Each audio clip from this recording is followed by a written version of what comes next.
And of course, anyone that's been to the Manx Museum will know that, of course, the Isle of Man has its own whale skeleton. We do indeed. Not quite on the scale of a blue whale. So we have a sei whale. And if you think that a mature blue whale will be around about I think I've written it down. I've got some She's notes. got a whale fact. I've got 25. I've got some little facts. So blue whales can get up to nearly 30 meters long, which is just under 100 feet long. And so our sei whale, when she was washed up, she was measured fresh with tail and flukes and everything. She was 48 feet and 6 inches long. So that's how much bigger blue whales are than sei whales. My word. So yeah, but ours is still pretty big, and she's awesome. And everyone should come and see her if you haven't. What's quite funny, I did learn the other day that, so she's suspended from our ceiling. She runs almost the entire length of our natural history gallery. And one of the visitor assistants said that there are some people that come and visit the museum and then they get back to reception and go, "So where's your whale?" And they just haven't looked up. She's on the ceiling, so they just haven't looked up. Always look up. Yeah. So you say she was washed up. I take it she was washed up on the island, was she? Yes, that's right. So she is Manx. She was washed up here. Again, very unusual occurrence. We don't often get sei whales washing up here. So she was a huge attraction in 1925 when she washed up.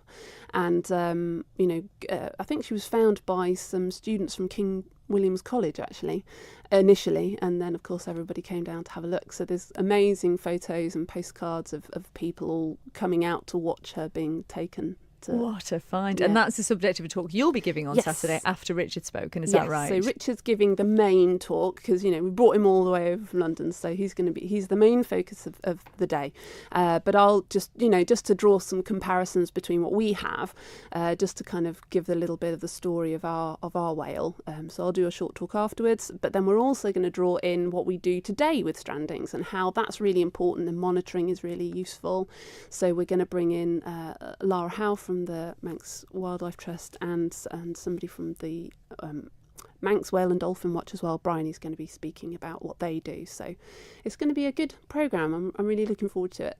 And we'll be hearing as well about an unusual species of dolphin that washed up here at Christmas. That I think it's the first time that this species has occurred here. Yes, striped dolphin. We had it washed up in December, and that was a really unusual occurrence because they don't normally come into colder waters. They normally swim in slightly warmer waters around the Mediterranean. So a striped dolphin's quite unusual.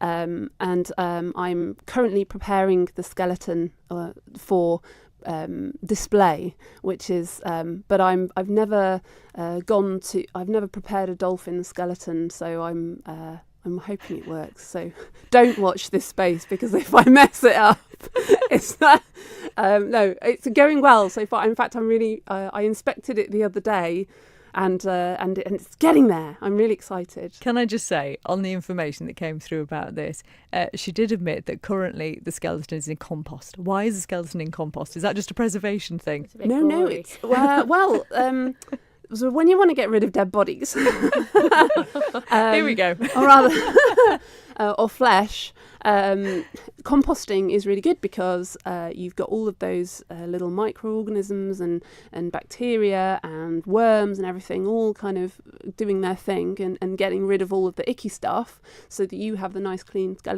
skeleton at the end. And they're in compost. I think it was a he.